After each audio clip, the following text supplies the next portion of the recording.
TruthSeekah and or its affiliates are not responsible for any strange phenomena that may occur during or after listening to this podcast, which may include the following: heightened senses of awareness, psychic abilities, UFO sightings, alien contact, time loss, out-of-body experiences, ringing in the ears, ESP, lucid dreaming, increased synchronicities, astral projection, telepathy, stronger intuition, levitation, miraculous healings, and or remote viewing. Please be advised to listen at your own discretion.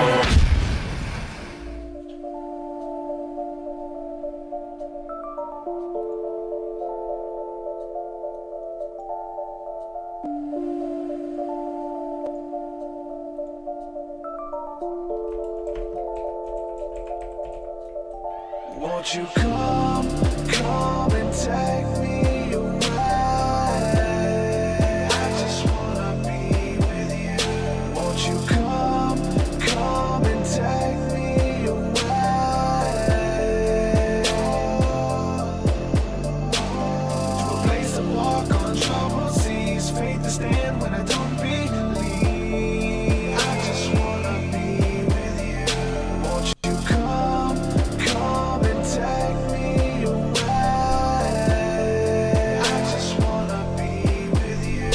Won't you come? You are now locked into the TruthSeekah podcast. Gargoyles! Psychics! Everything's ungodly! Dark savage! Streaming live at TruthSeekah.com. She's not a Christian! Give it up, y'all. Your portal to the paranormal, esoteric, and all things spiritual. She's tampering in dark-sided stuff! And now, your host, TruthSeekah. Hey, what is up, ladies and gentlemen? I'm your host, TruthSeekah. This is the TruthSeekah podcast. Excited, delighted to be with you guys again for another episode where we talk all things spiritual. It's going to be good.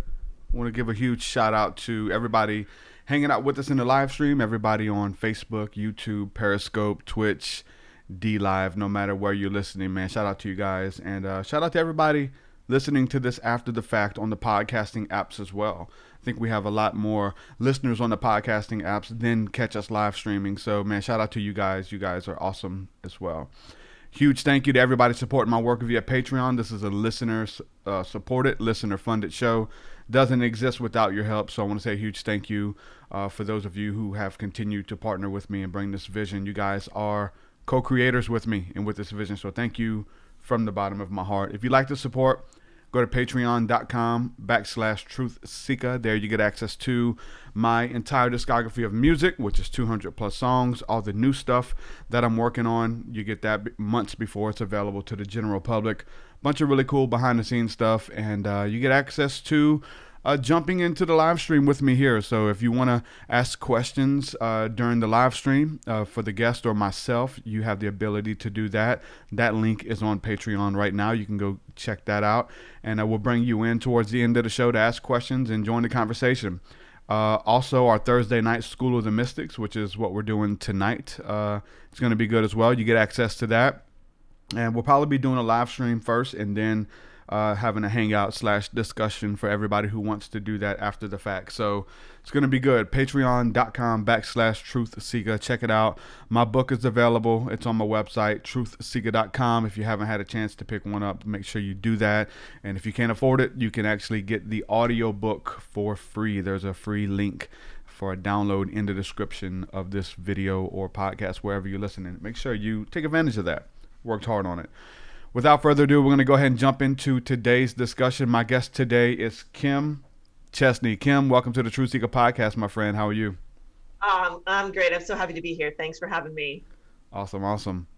So we're going to be talking about following your intuition and what that looks like. And especially in a world, and I'm going back and reading your bio, it's just fitting for today. Like, everybody wants you to follow a narrative or a story or a truth, even follow my truth. I have found the truth, follow me. And everybody wants our attention and wants us to follow them. We're trying to get followers on social media, but we can follow our intuition. And you wrote a book about that, and that's just your whole dig. And so let's get into it a little bit. But first, before we get started, just kind of give everybody an overview who don't know who you are, what you bring to the table. Just kind of say hello, that kind of thing. Yeah. Hi, everybody. Yeah, like I said, I'm so happy to be here. Thank you for including me in this really cool message that you put out. I mean, intuition is so deeply a part of all of the mystical process, but also a part of the practical process of everyday life. So it's really been my life's mission to understand intuition and this inner wisdom and this inner guidance that drives all of us. I wrote a book, it just came out ironically on election day. Or maybe not ironically, maybe actually very meaningfully on election day, that really focuses on this idea of radical intuition, which is this radical turning to ourselves over the world and really making that shift to honor that truth within us instead of all of this nonsense and chaos and craziness that's fighting for the attention around us. Now, what about for all the chaos and the stuff around us? Like, I'm sure if you talk to those people, they would tell you that, yes, they follow their intuition and their truth, and it has led them to what we call chaos and confusion, but they say that they're on their life's purpose and path and all that kind of stuff. Yeah, and for a long time, that thought kept me up at night because, that really is a reality that we're dealing with right now. I mean, but behind all of that, the truth is singular. There is all a singular truth and love that exists above and beyond all of our different individual perceptions of reality and our different places on our path. And though we all are following our truth in our own way, first of all, some people may be confusing what their truth is for something else. So there's that in some people. In other people, we have to realize that, we are all on different places on our journey. So there is room for different perspectives. There is room for to accept each other for having different ideas and being in different places, to an extent, not to the kind of extent that we saw yesterday, but to an extent, right? So we have to have that sense of appreciation because the path to truth isn't linear. It's more circular. We're all coming at it from different directions. Really, it doesn't matter how we get there as long as we ultimately end up in that same place. And you say that's that love, acceptance, joy, bliss, and all of that, right? Absolutely. What does that look like, for someone to follow their intuition? What does it look like? Is it following your imagination? Is it following that inner gut voice, that the inner dialogue that we have with ourselves and all the great philosophers and everyone who has that inner dialogue and communing with it? Some people would call it God. Some people would call it the Holy Spirit and those kind of things. Is it all the same thing? Yeah, it's all of that. And those are you just summarize so many different aspects of intuition. And Paramahansa Yogananda really, really summed it all up when he said that intuition is the soul's power of knowing God. So whatever word you use for God, whether it's the universe or source or whatever, intuition is our connection to that. It is our connection to all that is above and beyond and higher, whether it's insight, whether it's inspiration or creativity or knowledge or wisdom. Our intuition is this direct connection that our mind can't get there. We can't get there by thinking and rationalizing our way there. We'll never get there that way. The only way that we can truly have those experiences is to turn into that sacred place of intuition. Now, how did all this get started for you? Like, how did you know that this was something and it became real and started revealing itself to you? And then you go a little bit deeper down and those kind of things. Like, how did this start for you? Yeah, and I think first of all, I just want to preface it saying everybody has intuition. Everybody in the world has intuition. We all just have different ways of getting to know it. And for me, from a very young age, I think I had a calling to do this work. I was always very much aligned with psychic experiences as a child and very creative. I'm an artist. So I think I was just very naturally open and very intuitive to begin with. And from that grew this curiosity and this really mission to understand it, because I grew up in a family that was not really intuitive supportive. They were very much like, you have to go to school and you have to be smart and responsible and all that stuff, which is wonderful. But there's this other side of our minds, this creative, intuitive side of our minds that really has ability to experience different dimensions of life that people might say aren't real. But once you've experienced them, they're real. And I think, I know enough about your work to know that they're real. And once you have those kind of experiences, what you have to do is understand them. You have to make sense of them in a very real way. So at a young age, I really started to become really interested in learning about how this sort of mystical processes work, how they applied to life in a very no-nonsense way. I was tired of being marginalized as something occult or weird or spooky or scary, and really understanding that that's something that we all have and it's part of our lives and it's not something to be afraid of. Yeah. Yeah, that's huge. I mean, again, you use that word occult. Like a lot of people come at me and say, "Hey, man, what do you mean when you talk about the occult and the things?" It's like, it's just that which is hidden, and because it's hidden within the darkness, as far as you haven't encountered it yet. Yes, your intuition. Yes, your deep mystical relationship with yourself and with God and with all creation. It is a cult because it is hidden from you right now. You don't understand it, but it's not scary. It's not evil. It's not taboo, but it's just because it's hidden from you. So all of these things are in a cult until we bring them to the light and talk about them openly until they become second nature, which they already are. We just don't know it, right? Right. And now is that time. And that's why I really feel like this idea, I talk about this thing called the intuition revolution in terms of radical intuition, is now is really this time where we're seeing the world bringing those hidden things, that darkness into light, even through things like quantum physics, that you can see that all of these things that were like scary and they blamed on like demons and stuff in the past, we realize now, no, that's actually just a different way of experiencing reality through quantum realities as opposed to what we can see in linear Newtonian physics. So all of this stuff is going to come out. It's just hidden because we don't understand it. This mysterious intuitive side of our being, which is really just a complement to our intellect.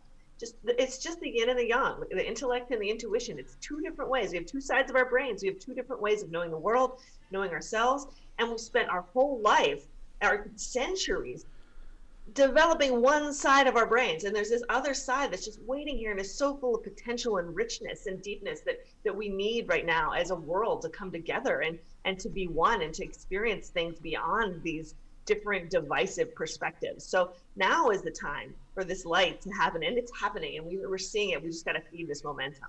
Yeah. Now, what happens when you start what we can call saying yes to this process? What starts happening for an individual, and how does it happen as well?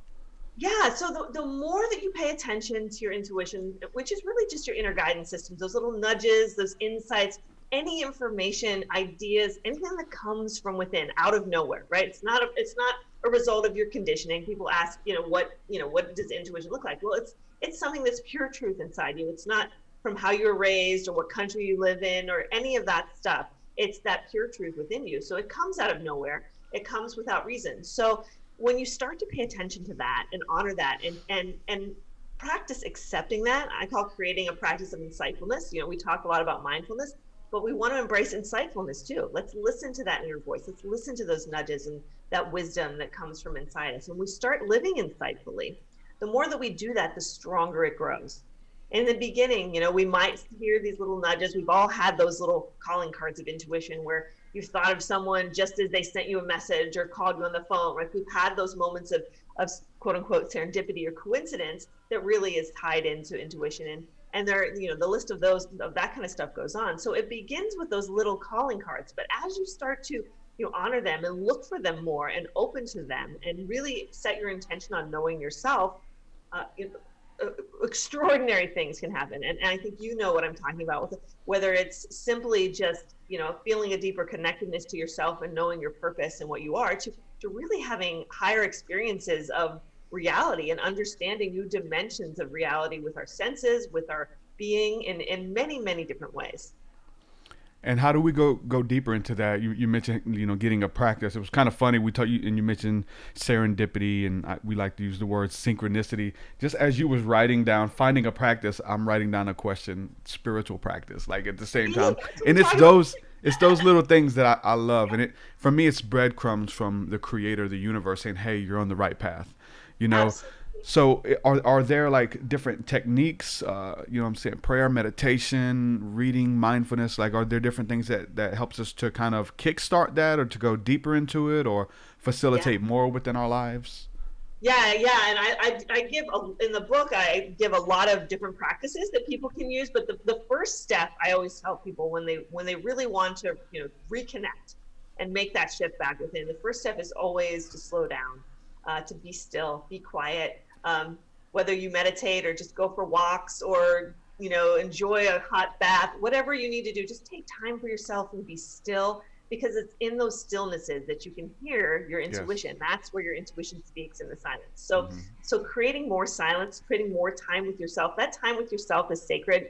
None of us get enough time. Well, right now with COVID, we might be getting a little bit more time with ourselves. So it's a good opportunity to listen, but really getting this time to just be with ourselves and listen and turn off all of the noise, and definitely turn off our phones for a little bit, and just let our intuition come through. And then once you start doing these things, even creating some meditation practices just to start listening when you're in meditation. Like when I meditate, I always have to keep a journal next to me, because that's when my best ideas come. So when you're in meditation, it doesn't mean you have to sit there and do nothing.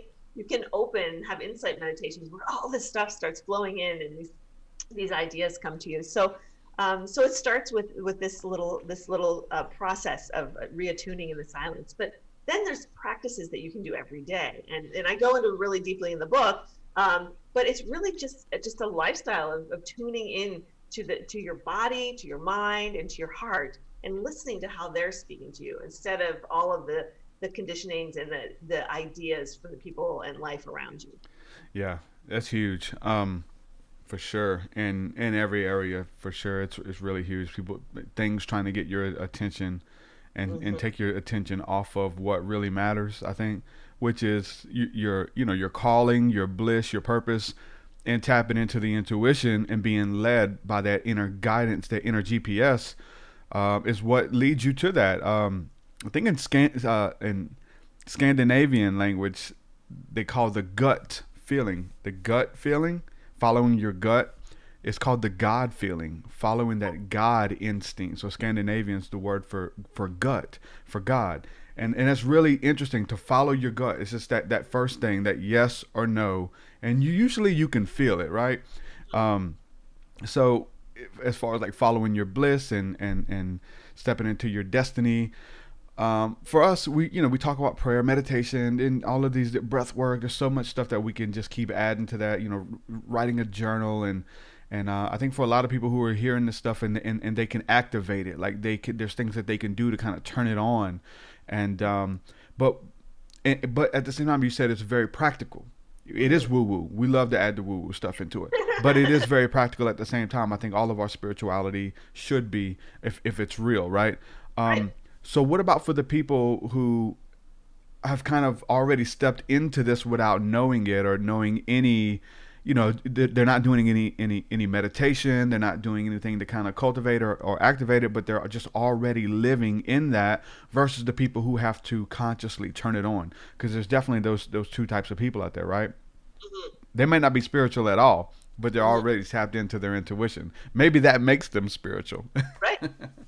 And I think artists are a great example of that, because creativity, and whether you're creating music, or like I'm an artist, I'm an oil painter. So even back before I was consciously awakened to this kind of stuff, I was using my intuition very passionately, very it was something that I sort of needed to do, that the way that artists feel that calling to create. That's sort of the place that I was in. So even if you're not actually a spiritual person, or someone has come to that point where you have made that commitment, it can naturally be working for you, because that's what it's just wired within us. We don't have to like subscribe to any particular thing, no matter who you are, it's still working in your own unique way. And in the book, I talk about how, there's all these different pathways of intuition, and you touched on it earlier when you talked about the, is it a feeling? Is it a knowing? Is it, is it a creative idea? There's all these different ways that intuition comes to us, and we all have our own unique blend.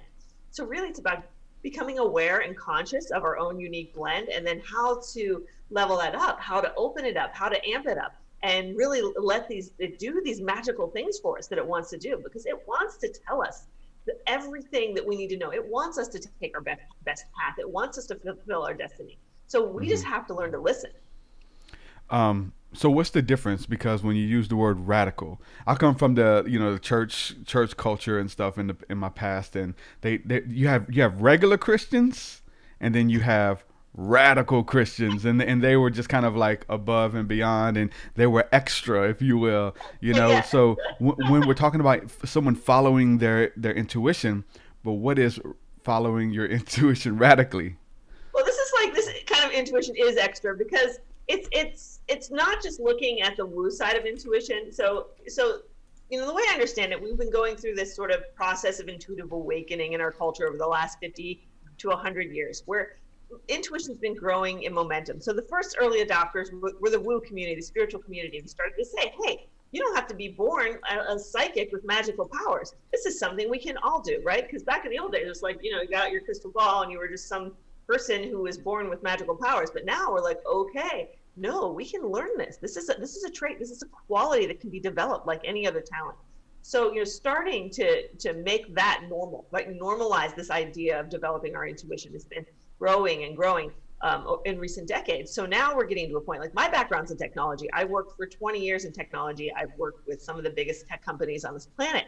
So about 10 years ago, I started hearing people use the word intuition. They start talking about how important this intuition is when building new products or innovating or really opening up to really new ways of improving the world. So I started to realize that there was this connection that was happening on an interior level with the exterior. So intuition isn't just about knowing it and recognizing it. It's also about living it, right? And when we live our intuition, we can change the world. And that's what this book is about. This is about taking our intuition, learning to recognize it, and using it to change the world, to change our lives, to stop living in the state of unconsciousness, to wake up and really be who we are authentically and stand for that. So there's a radical component to it that does tie into the things that we're going through right now in this world, because it's so important that we do that now. It's so important that we live our truth and that we're not carried away by other people's ideals, and that we stand for it. We have the courage to recognize it and know that it's real, so that we have the strength to stand by it. Yeah. That's deep. I think the majority of leaders and people, especially with religion, they're trying to make like copies of themselves and trying to get you to ascribe to a certain belief system and a certain doctrine or something like that. When I think a true leader will have you be able to follow your own bliss and where it's leading you. And when you see that structure, there's always like a ceiling, like you can't go above and beyond. And that person wants to keep you down under them and always come in feeding off of them, versus someone who is teaching you to follow your intuition, to hear the voice of God or whatever you want to call it. And I think those are the true leaders that we need. So that's why I think that this work is really needed right now, and so people can follow their own bliss, their own inner GPS system, and they may come and they may go. That's an interesting thing with trying to get followers, is the fact that someone may come and eat from your table for 6 weeks, 6 days, it doesn't matter, and then they get what they need and go, versus like trying to keep people a part of your community or your tribe or something like that, right? There's a big difference there. Can I just say how much I love what you're saying right now? I love what you're saying on so many levels, because one of the things I always talk about is all of the teachers that we have in our life are just teachers there to guide us back to ourselves, right? That's their purpose. So you might have a series of really trusted teachers in your life that have inspired you, but ultimately those teachers are the teachers that led you to yourself, which is the real teacher within you. And the fact that you said that people come and go, when they go, you can know if they go happy, you've done your job. You've taken them home to their self, right? And that's what we want to do as teachers. Yeah. You got a problem if they all leave mad. If they leave mad, well then that's something else. But so we're kind of giving overviews on this stuff, and we're kind of just like generalizing meditation and breath work and kind of those things to go deeper into it, but just saying yes and continuing to follow it. But in the book, you talk about these practical steps that you can take. Can you go through some of the first steps for people who are like, they don't know anything about this stuff that we're talking about? I think the majority do, but for those who are just like brand new to this stuff, which there's a lot of people there too. So some of those practical steps that they can do in the beginning stages of saying yes. Yeah, absolutely. Because those are the most important steps. And I can tell you a few things right now. And if you guys want to check out on my website, if you go to my website, kimchestney.com, I have a free Wake Up Your Intuition guide. It's 12 pages. It'll go over some of the stuff I'm about to say in deeper detail if you want to just give it a read and really sit with it. Because there are some real things that you can do to really start to wake up your intuition or activate your intuition. Because most of us have just been using our intuition intuitively our whole life. It's been there, it comes and goes, but we don't really have any conscious awareness of it or control of it or access to it intentionally. So But the more you use it and the more you connect with it, the more those things start to happen. So like I kind of started to touch on earlier, the first step, really, the very first step, no matter where you are in your journey, whether you're reconnecting or whether you're starting up, is to slow down and get into that white space. So, I always say, create more white space on your calendar. Create time every day alone with yourself. Even, if you're a busy parent, even if it's half hour in the bathroom, just close the door and pretend you're in there and don't let anybody bother you. But whatever you can do is so valuable. A little bit more than you have today is all you need. Is really that time to get into that space and breathe and relax and let go and really allow yourself to release your attachment to that hamster wheel of thinking. If you haven't read any work by Eckhart Tolle, The Power of Now is really a wonderful tool to start releasing the mind, because he talks a lot about the state of no mind. And it's the state of no mind where we receive our intuition, right? So we have to turn off that toxic thinking, that overactive mind, the mind that won't shut up, that kind of the monkey mind, whatever the word you use for it. We have to learn to turn that off, quiet it down. That's the first thing to do, because your intuition's here. It's always here, ready to go, but it can't get through all this noise of your mind and processing information. So turning that off, meditating, going into the stillness, listen to music. Music's a great way to just turn off the mind and just experience the moment.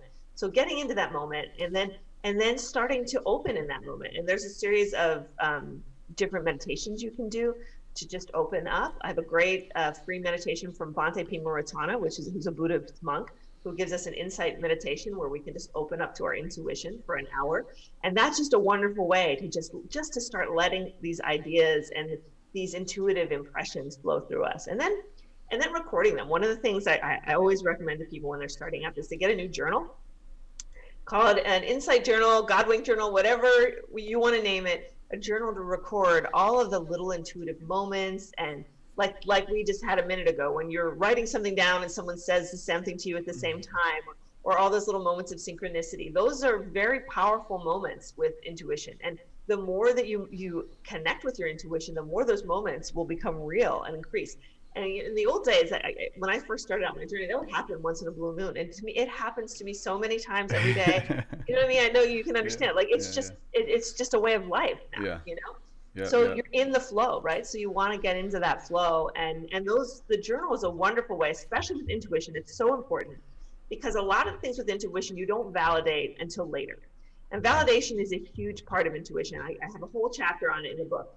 And what that means is, we have to learn to trust our intuition. And if we don't get validations that our intuition is true and right and working for us, we're not going to trust it enough to follow it and own it and make those big, hard choices by it. So creating this journal of these little moments and these intuitive ideas that you have, so you can look back on them in a week, in a month, in a year, and see that you were onto something before you could have possibly been onto it. When you have those moments and those recognitions, you get those validations. Like, yes, I was right? So creating an environment where you can really start to trust your intuition, working with, I have a deck of insight cards that are great. They're not like tarot cards, but they help you to develop your intuition. You can practice with those every day, and they get those little validations and those little moments that allow you to build a relationship with your higher self.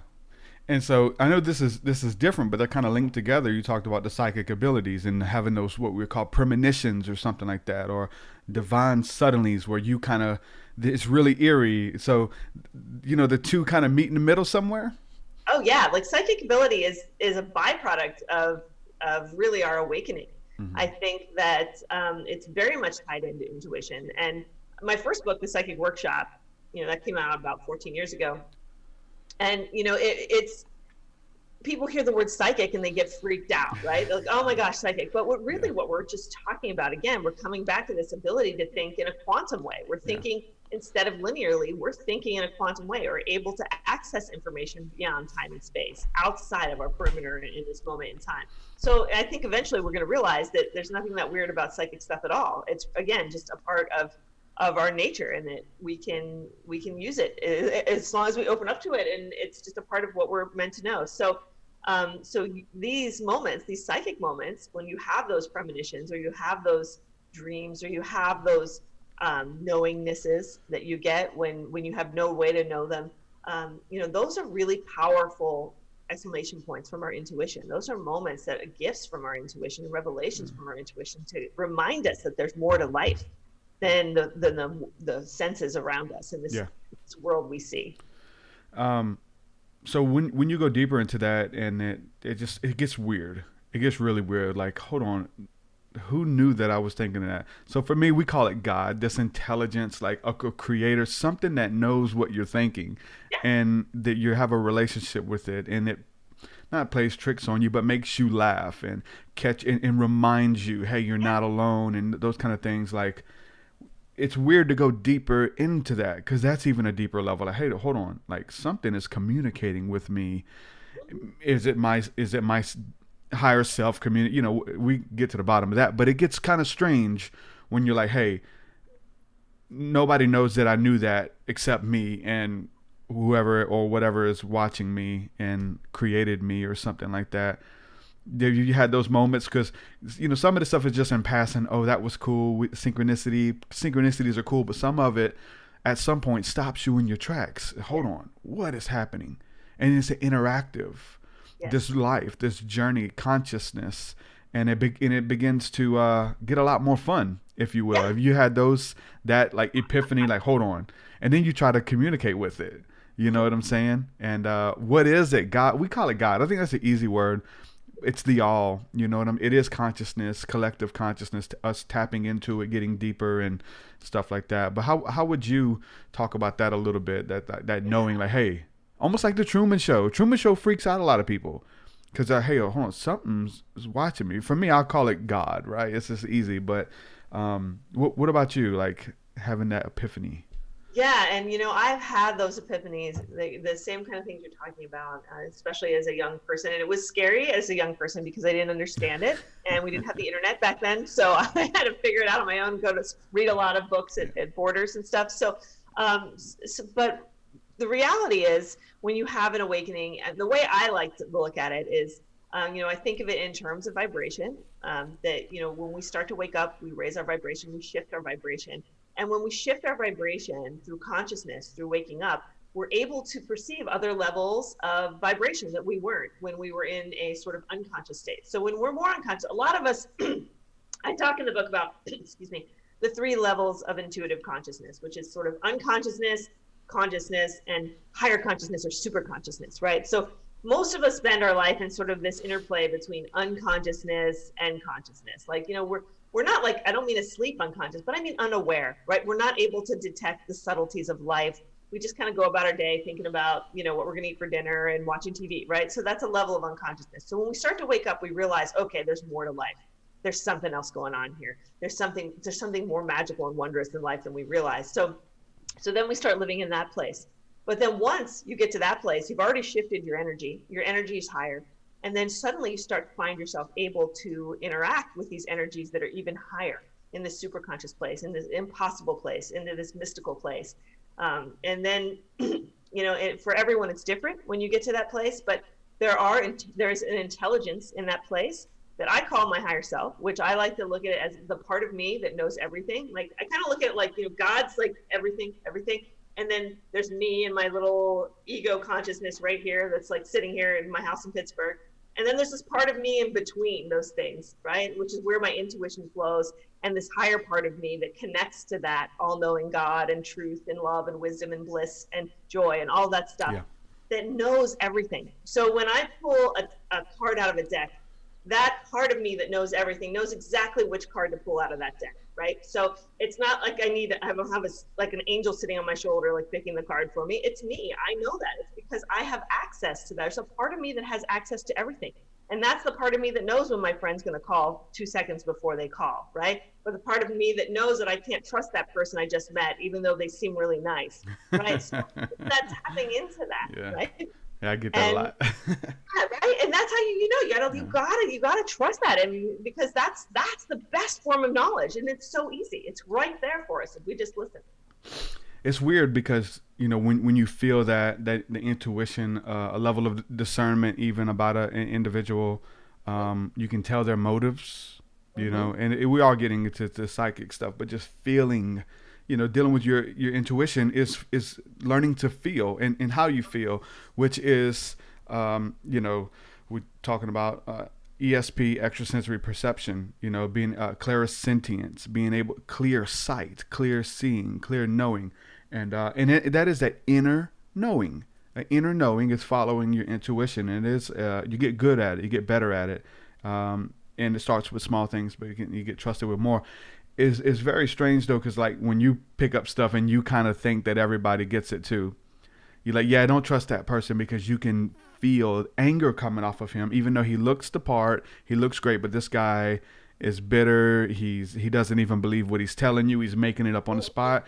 We can listen to people like that, and we automatically read it and pick it up. Oh, no, I'm not. There's no way I'm going down that rabbit hole. But then other people will listen to it. I mean, I guess the election is a good way that I wasn't talking about that, but it definitely comes to where people follow it hook, line, and sinker, and they haven't, you know, worked on their discernment or something like that, and they would follow the stuff that you get a clear red flag over. What do you do with that?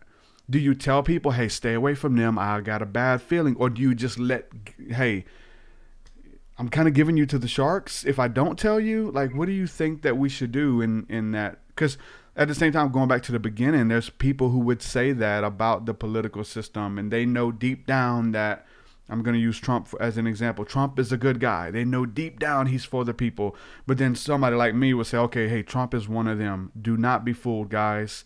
Don't follow. You know what I'm saying? So there's just two different sides of it, but we're both saying that we follow our intuition and discernment, and we can read, you know, the scenarios and all that kind of stuff, you know?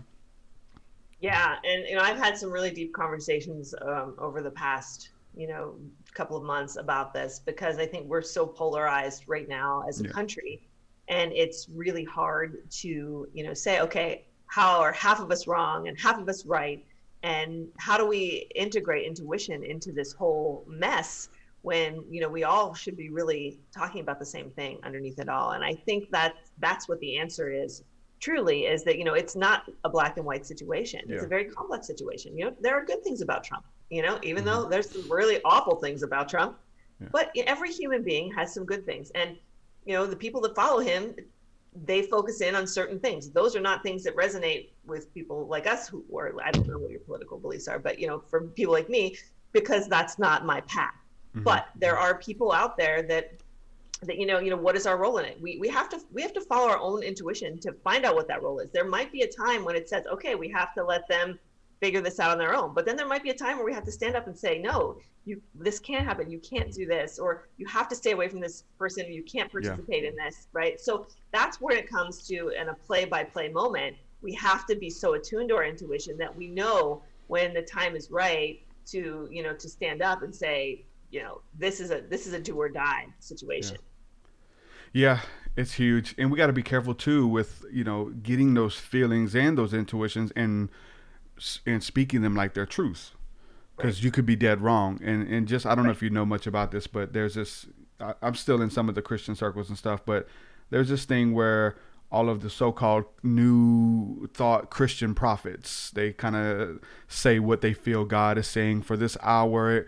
Most of them, I feel, are making up stuff and just kind of going. And some of them have tapped into their intuition, and they're really good. They can read your mail. They know what you're going through, and they can minister to that. So some of them, but when it comes to the political affiliation, a lot of them got in trouble because they've all been saying God said that Trump was going to do 4 more years, and God says from heaven that Trump will do 8 years, and we're going to go into, and they made a lot of money off of these prophecies. They wrote books on it. They've preached it like literally like it was God saying it. And so now they're having to come out to and apologize for it. So that is very commendable that they are doing this. Not, hey, we messed up. We were wrong. I'm sorry that we missed it.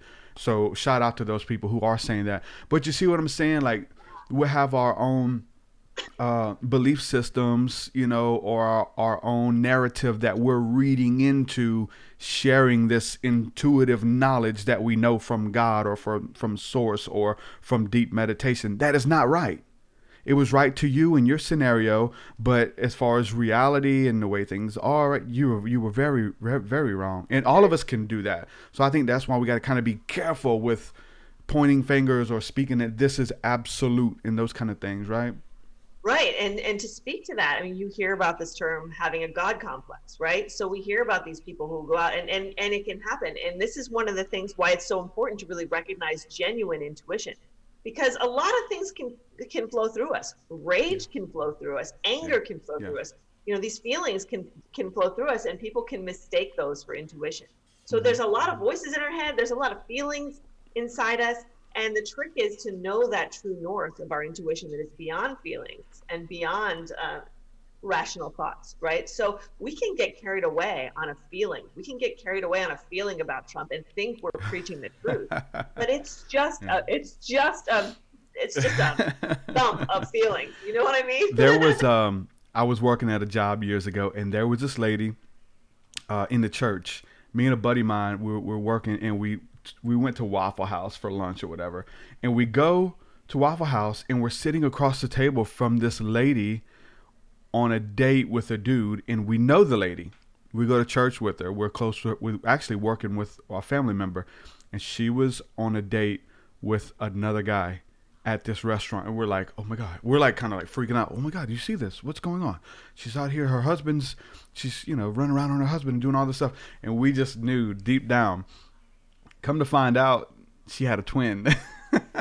It wasn't her. It was her twin sister that was out on a date. And we were like, oh my God, we feel it. We know it. We got to tell them. We have to let them know, you know. And so like following the intuition, we should have known. Even though they told us that, we kind of still felt like they made that up, that she didn't have a twin. They just didn't want to get, you know, made a mockery or whatever and be known that mom was out running around. You know, even though we're probably wrong, there's still that level of pride there, or we thought we were right kind of thing, you know? Oh, you're muted. Okay, I'm sorry. Okay, you're good. You can unmute yourself. Go ahead. Ooh, sorry. I muted myself to cough a second. I didn't want to cough in the middle of it. I was like, I can't turn it back on. So that's so crazy. So I love all of this conversation, and I really appreciate you challenging these deep things, because it's such a really unspoken about part of intuition, where you really need to go into these complex conversations, because there is a lot of really valuable stuff here, and we have to just get through it and push through it and bring more understanding and light to it. And then it won't be just this like, oh, people can just write intuition off because it's so nebulous or because they don't understand it. Yeah, it's okay to mess up. It's okay to get it wrong. You know what I'm saying? And it's okay to admit that you did, you know, but when there's money on the line or following on the line, you really can't. So that's how you learn. Right, we fail forward. You have to step out.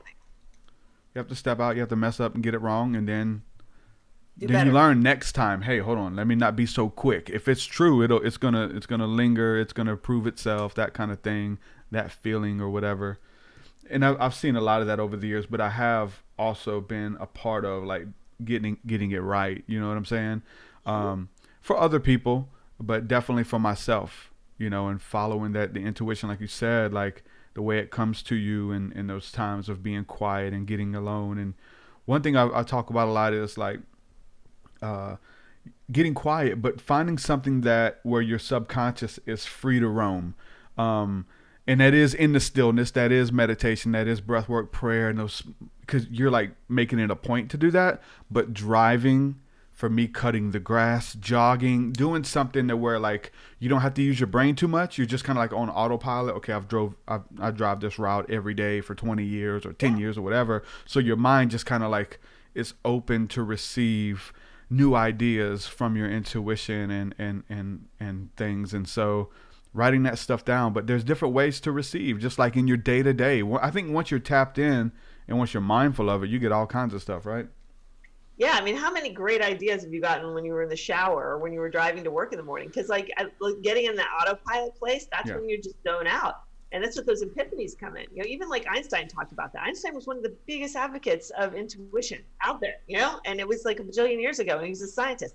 He got his best ideas. They would just come to him in a flash of insight. You know, he couldn't solve problems. So there was a story about a formula he was trying to solve and he couldn't figure out. And he like woke up in the middle of the night and it just came to him in a moment. So that's how intuition works. And that's why it's so much easier once we learn to do it and open up to it, because it just comes to us. We just simply receive it. It's that easy. All we have to do is open to it and really give it our intention to listen. Yeah. Yeah. And I hope you don't mind me just talking about my, church references and stuff like that, because there's just a lot of people listening. We talk about hearing God's voice. I mean, this is how they would say it, but we know that it's your intuition. In church culture, church realm, they would say, God told me this. Yes. God told me this about you. And I'm starting to question it, being just a little bit more vocal about it. I don't think it was God, because there's people saying different things. God told me this. Well, God told me that. Oh, really? He said two different things that kind of don't go together. Like, what it is we're able to read energy, and we're reading stuff, and it feels so strong, and it's coming from a external place, it seems like, or maybe deep within, it doesn't matter, but we feel it so strong that we say, God told me this, or whatever. I don't like that terminology too much anymore. Own it. You feel it. You said it. Trying to make God the scapegoat of God told me this. Listen, no, you own it. You pick it up. You deliver whatever you're feeling and help that individual get over what they're going through. If you can discern it, I think there's a reason for that. We talk about that a lot. Like, if there's a reason you're picking something up, there should be not just for you to judge it or to people gossip about it. Hey, I felt this on this person or whatever, but a way to help that person find some type of spiritual freedom, in their life. Absolutely. Absolutely. I love that you say own it, because that's it. We need to own it. Like, this is within us. And, in a way, it is God. When it's right, it is God. But we got to make sure when it's right. wrong, it's God. Yeah, it's God, right? Exactly. Because our egos, we're still egoic creatures. Yeah. We still have strong egos. And for so many people, it's really hard to differentiate which one of those voices. So like I keep saying, we have more than one voice within us. You can't just assume it's God. Yeah. You have to know it. You have to feel it, Yeah. It feels different. It feels different when it comes from above. I talk a lot about the scapegoat stuff too, though. Like, I think a big part of the God thing, or, maybe even a form of tarot cards and stuff, is like, hey, the cards say this. The card said that. I didn't say it. The card said it. And I didn't say it. God said it. And you got to listen to God. You might not listen to me, but you got. So there's a scapegoat aspect that, again, going back to the own it. Listen, you're powerful. You are strong. There are many prophets and sages and seers that came before you, and psychics who are really good at what they do. But they owned it. They didn't use God or whatever deity as the fall guy, the scapegoat, Exactly. It's huge. It takes a level of confidence, though, but you got to start somewhere, right? Right. It does. And, the Holy Spirit, it connects us all. It's something that connects us all. We all participate in it, and we all feel it. Yeah. But it's owning our own. We are individuals in this whole process, and the way that we're meant to live and serve in the world. Owning that, and I always talk about owning your intuition. That's one of the phrases I use, because when we own our intuition, we own our power, we own our truth in a really positive way, in a way that can bring good change to our lives and other people. So It's so important that we step into that true power. What advice would you give? Because this is something that I talk about a lot, because I've dealt with it on my own self, and then I've seen other people dealing with it, and they don't even know that they're dealing with it, and they don't know how to stop it. It's highly intuitive people, highly creative people, just like you being a painter, you get all of these images and all these things coming to you, and you'll get a vision, a deep inspiration. I want to do this with my life or something like that. You start it, and then you don't finish it because you got another dose of inspiration, another time in meditation. You said you wanted to do this, and that comes, and then you're juggling 17 things that are all great. They all would work if you stuck with it, but for some reason the intuitive creatives get drawn away. They start a website, and then they start a different website, and then they start an MLM, and they start selling essential oils. They do it for 3 weeks, and then it falls. You know what? I found this weight loss program that's really good, and then they'll go to that, and they're just all over the place. And all of them are great ideas. All of them would work if they worked them. How do we stop that? I still find myself getting pulled by these other ideas, and I have to remind myself, write it down. Like, hey, hold on. You said yes to this, and you got to keep showing up no matter what. At this podcast, for sure, I don't feel like it today. I'm going to start a different podcast with a panel of people. I'm going to do another podcast that is straight paranormal. We have all these ideas, and they all could work.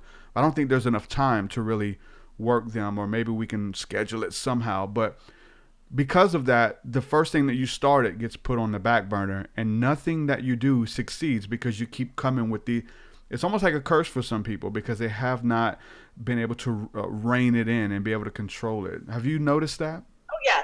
Yeah, I think it's a type of addiction, actually. Addiction, I think it's an addiction to that intuitive feeling because it's a wonderful place being inspired. When you have that inspiration and we have these ideas and we have these those first moments of creativity and that spark, it's almost like a drug. It's almost like an ecstatic experience because you're connected, you're in the flow. You're like, oh, these ideas are great. I got to write them down. I got to do this. And and you have that vision, right? And that's a beautiful, sacred place to be.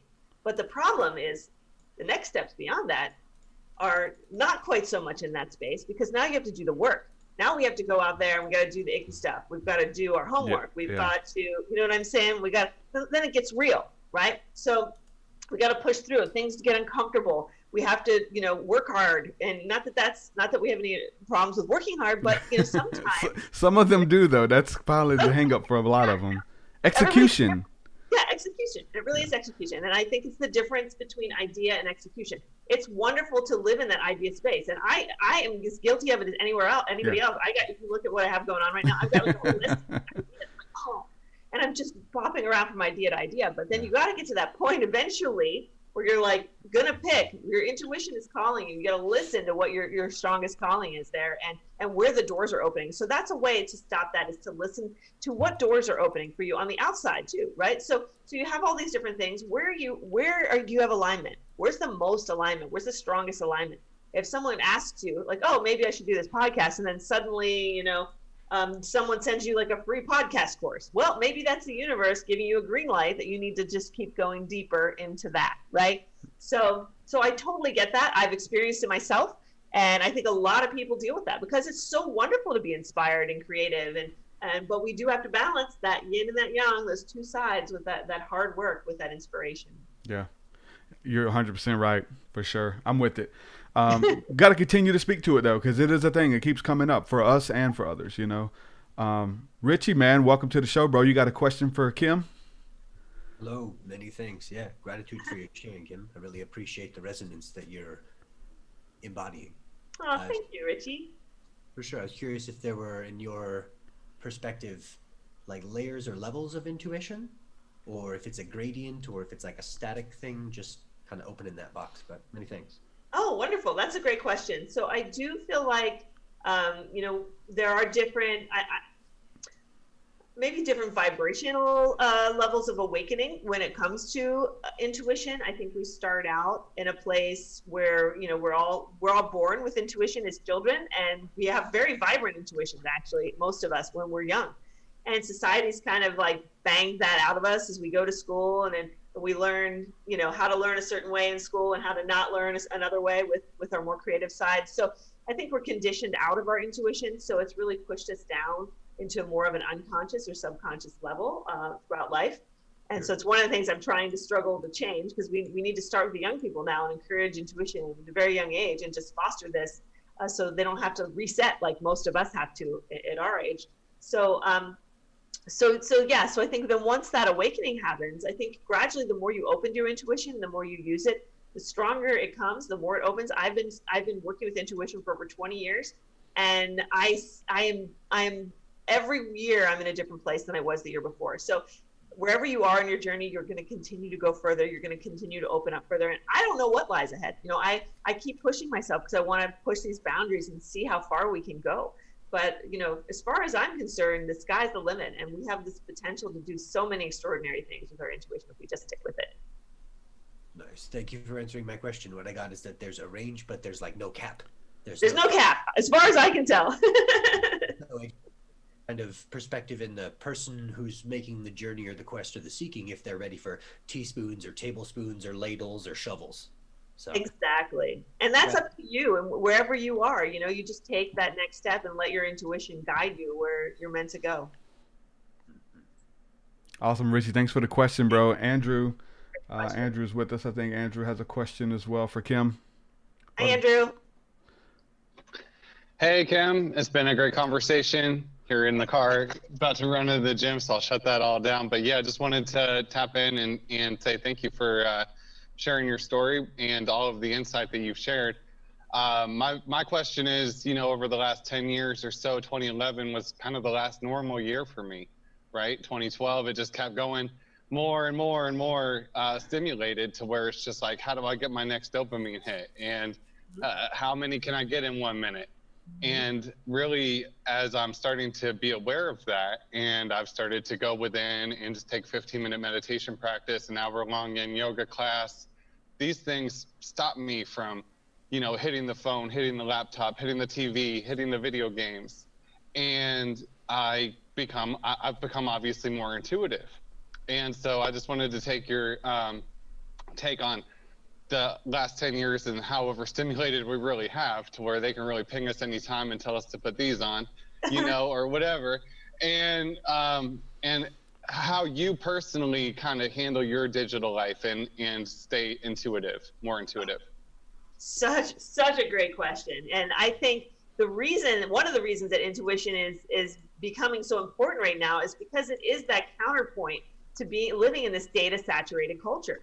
Now, I mean, back in the old days, people had silence. They didn't have to sit and create stillness because they had it all the time. There was nothing to do. It got dark. There was no electricity, so there was silence. It was just more of a natural way of being.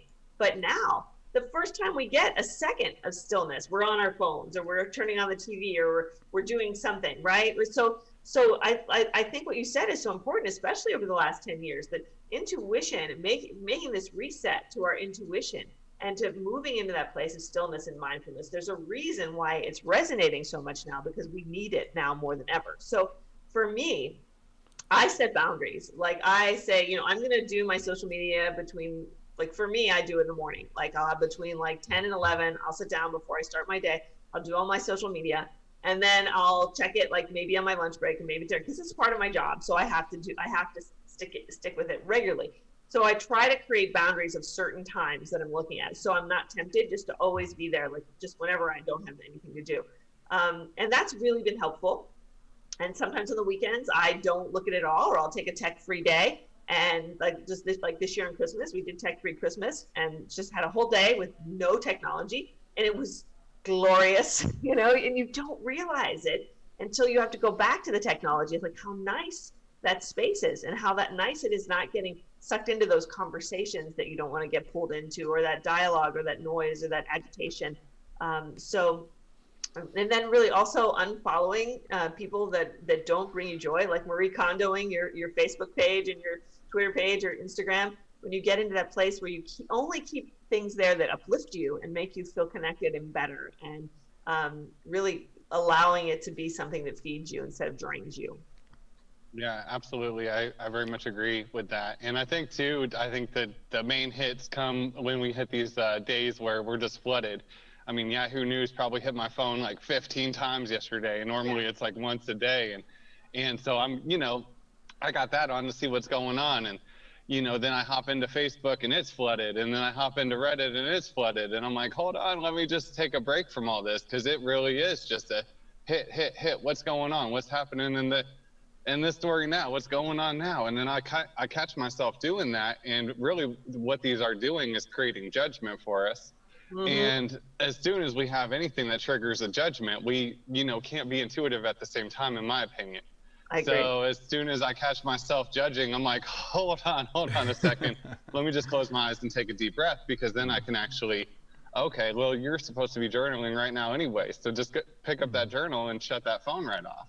Right. And I mean, literally, I did just turn the whole thing off. And right. I'm like, all right, there we go.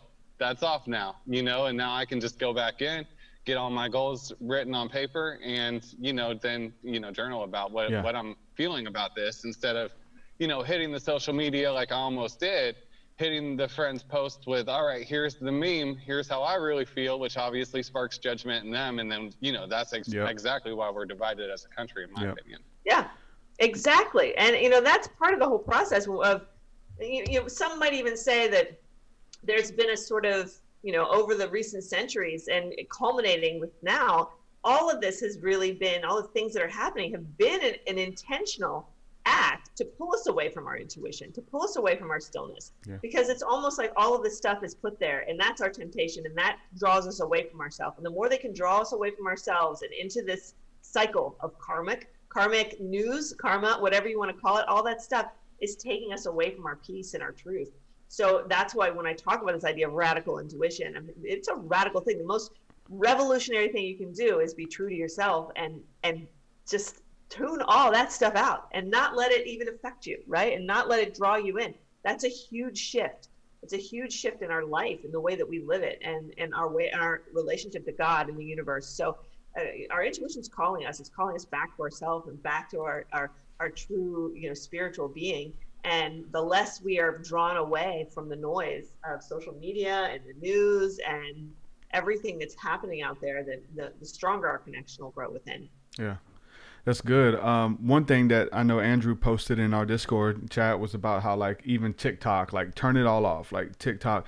The weird thing is I've kind of like jokingly said, like, what has got us through the pandemic? What has helped us to get through it? And people say, first responders or the fast food restaurants or the local businesses. For me, yeah, all of those things, but TikTok. Like, I think TikTok, like, it got really big when the pandemic hit because it was an instant turn off Facebook, turn off the news, and start laughing. Watch videos of people, of dogs doing cute things and funny. Most of it's comedians. It's really funny. It's a quick comedic relief. But then yesterday, just like Andrew was saying, we jump on even TikTok, where you go to get that dose of inspiration instantly almost.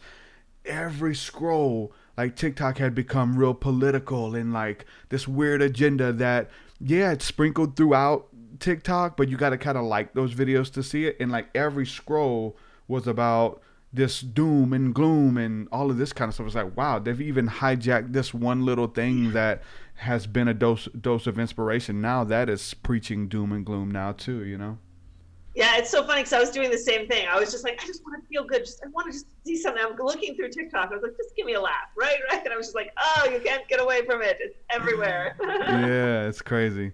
Yeah, doing the inner work and turning that stuff off and catching yourself is the thing. Right. Like catching for yourself. It, right? I mean, there's a place. We're not going to you don't have to totally get off social media. You can if you want. That's great. But as long as you have it, like I said, like, create boundaries, have it in a space so it doesn't control you or feed that cycle of overthinking. Yeah, it's huge. It's hard, and you have to be radical about that. Yeah. To notice it, to notice your flaws and posts that pull you outside of your character, or maybe there's I say your character, it's your ego. That part of you exists. You don't maybe like it, or maybe you're trying to work on it, but so-called political posts pull you out of your character, so-called religious posts, and you have to comment.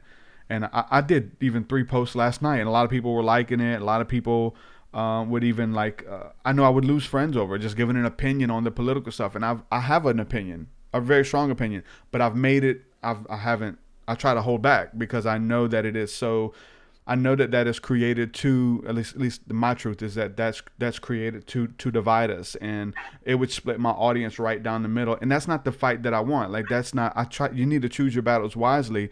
And it has this way of sucking us into, we're not into politics, but now everyone's into politics. And they have the way these stories are scripted, and with the technology and what they show you and the headlines and stuff, it pulls you in. So I had to go back and delete those posts. I'm like, man, that's not my, it pulled me outside of my character, and I don't really want to comment on that. So even though I have part of me does, I know it's not beneficial. I know it's not going to change anything. I know it's not going to help anyone. I need to keep that to myself, kind of thing, It's like what you said too with discernment. Like, yeah, we have our opinions. We know where we are on our journey and what this means to us. But I think in what we do, talking about the truth, the truth will speak for itself. Yeah. And the truth is above politics. Yeah. And, it's only our place to speak our truth insofar as it's going to meaningfully help other people. And when, because I had someone on an interview get very confrontational with me because I didn't want to make a political statement about something. And for me, I want everybody to find their intuition. I don't care if they love Trump or hate Trump. I want everyone to find their intuition, because at the end of the day, if they really find that, then we're all going to come together. Right. So it's more than, what party you subscribe to and all these labels and division and stuff. Like, it's all beyond that, the work that we're doing. And the truth that you're talking about is the same as the truth that I'm talking about. So it's our role is to help everyone find that, Yep. 100%. Man, Kim, I really enjoyed this talk. It's been amazing. It's a subject very near and dear to my heart, and we can keep going on and on and on, and we'll have to do it again, get you back on. But for people who want to check out the book, and you got a bunch of other programs and free resources and stuff, where's the best place for people to go to check out your work? Yeah, you can go to my website, Kim Chestney, CHESTNEY.com. Right now, I'm enrolling. I have an Intuition Awakening program. It's a 6-week online program. If you want to get in there and work with me live, we do live intuition development workshops every week, and it's so much fun. And it's just one of the many ways that, really to help you jumpstart your intuition and do this stuff. So you can check that out. You can also check out my school, which is intuition-lab.com. Good stuff. Well, Kim, thanks so much for coming on, hanging out with me. It's been a blast, and we'll have to do it again. Thank you, my friend. Thank you so much. All right. Many blessings. You well. Bye-bye. Kim Chestney, ladies and gentlemen. Great conversation. Great talk. Following your intuition. Learning to follow your intuition. And there's levels to it. It's like the question Richie brought up. Is there levels to it? Yeah, you get better at it. And I think it starts with small things at first, with levels of trust and levels of faith or levels of belief that, okay, that worked. Next, will this work? More and more and more and more. Okay, I can be trusted. Why? It's your destiny. Like it eventually leads you to the place that you're supposed to be, what you're supposed to be doing. And when so many people struggle to find their identity, I do think that getting connected with following that, what we'll call still small voice, because usually it doesn't yell. Sometimes it does, but it's usually a still small voice that comes from within, following it, saying yes, but continuing to say yes to it as well. It's huge. It's led me to where I am today. Many beautiful experiences, many beautiful relationships over the past years. And keep saying yes. And we call it different things. It really is in the conversation of the spirit world and how to hear God, how to hear the Holy Spirit. But it's speaking through many different ways, and learning how to do that with your spirituality, being able to see God speaking to you. And those synchronicities are amazing. One thing we didn't talk about, I was going to ask her, but I forgot. We can talk about it now, but is when that stuff turns on and then it turns off. Like sometimes your synchronicities and all of these beautiful things that are happening are like boom, boom, right back, one after the other happening. And then all of a sudden they stop. I had that happen. I think 2016, I think it was. And just in this beautiful place, everything was spiritual. Everything was beautiful. I bought tickets to a concert, and it's literally like all areas of your life. God knows who you are and where you are. But for me, I was going to buy tickets to a concert, the Insane Clown Posse concert. But some of you know this story. And I wanted to go maybe have a reunion with some guys from high school who used to be into it. But I knew how vulgar, I knew how violent this band is. And I wanted to do it. And I went to purchase the tickets, but my gut was saying, don't you do it. Do not do it. And I'm like reasoning. That inner reasoning, no, it's okay. I can do it. Like I can go have a good time and, not be persuaded by the music. But I don't know. It was just something deep down within me, that voice of the Holy Spirit. You can call it that. You can call it God. You can call it your intuition. It doesn't matter. I love all of I love all of those terms. And it is all of them.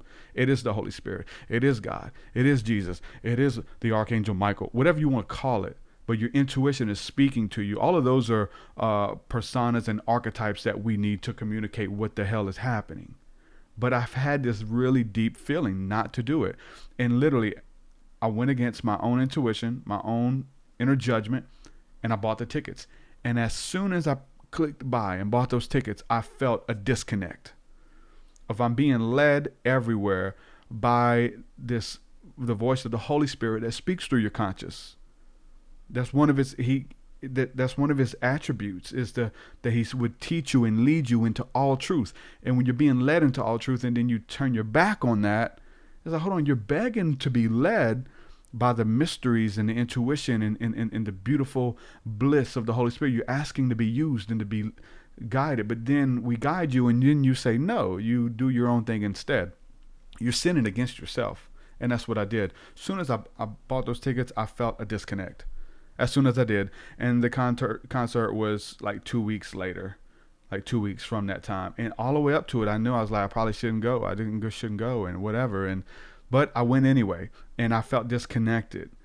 You can have a form of godliness. You can go through the motions and those things, but you still don't really feel in it because you feel like there's a part of your heart that you've kind of kept away from God or the Holy Spirit. There's a piece of you that he can't have, at least for right now, at least until this 2 weeks. This is the inner dialogue. And so I went, and man, like, I had fun, but I put a dude in a choke lock at the damn concert. Like, I could have got jumped. It was pretty crazy. Like, I shouldn't have went to the concert, you know? But after that, and then trying to come home, and then, okay, the concert's over. Now I can get back into my spiritual routine now that that's behind me.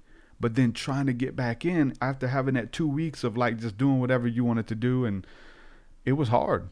I felt lost because like being so connected and so in tune with like miracles and just, I mean, we're praying for people over the phone and they're getting miraculously healed. There's all kinds of stuff when you say yes and you're obedient and you're trusted with, you know, it gets really deep. But all that was like foreign. It's like I was somebody else. And then, you know, I was still doing interviews, and this, like I said, it was 2016. I'm asking people, hey, what do you do once you get out? Like once you get out of the flow, how do you get back in? You know, and it just felt, there was nothing that I felt like I could do until eventually I just kept doing, you know, doing the first things, doing the first works again, going back to what you were doing when you were in the flow. For me, it's a lot of reading and a lot of prayer, and there's a lot of inner dialogue. But you know, when you shut that off, or you're disobedient to that voice that you follow, you shut it down, and it's called grieving the Holy Spirit, is what that's called. And I've done it a couple of times, you know what I'm saying? And you just feel out of whack. You just feel like crap. But eventually, I got back in it, and even stronger than ever. And so yeah, always say yeah, and listen to that inner voice, that inner dialogue, whatever it's telling you to do. Again, judge the voice. Judge it. Make sure that it lines up with love, and make sure that it is righteous. Make sure it's not telling you to do something crazy. And you know, because people will claim that they're following their intuition or following God or following the Holy Spirit, and they go do some ridiculous stuff. You know what I'm saying? So make sure that you err on the side of love. Don't err on the side of judgment. Don't err on the side of this is the truth and I have to tell you regardless. Err on the side of love, man. You know what I'm saying? And you will never go wrong. And so that's where that's where you'll be guided. That's where you'll won't have anything against you. Nothing that comes up later for you to a karmic debt, or you know, having to reap something that you've sown. You've sown discord. You've sown confusion. You've sown heartache. You know what I'm saying? That's going to come back to collect. Make sure that it's only beautiful things that you're doing that comes back to collect. And so when you're repaid for all the stuff that you're doing, all of the fruit, the work of your hands, that it comes back and it's multiplied over and over, that it's something beautiful that you can be expecting.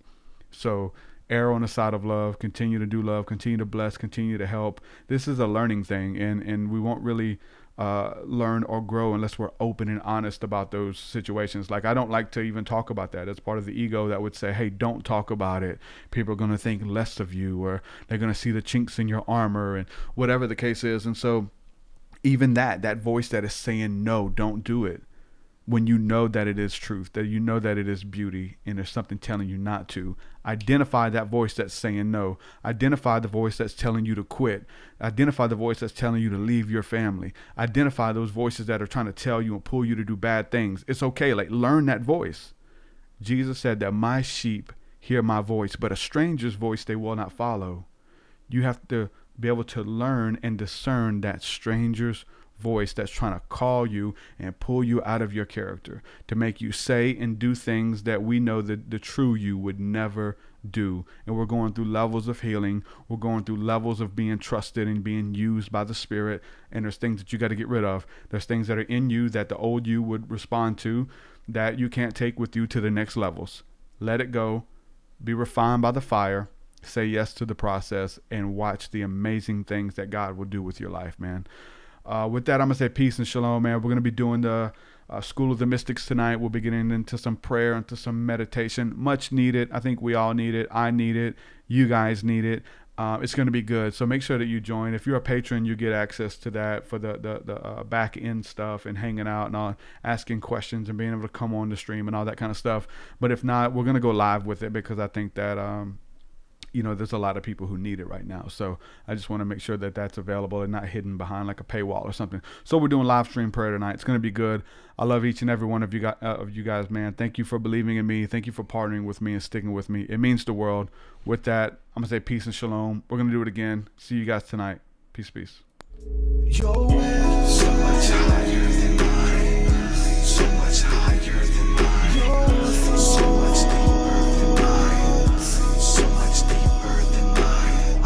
Well, that does it for this episode, folks. To hear more episodes of the TruthSeekah podcast, head over to TruthSeekah.com. And if you're wanting to support the show and get rewards, go to our Patreon page at patreon.com/TruthSeekah.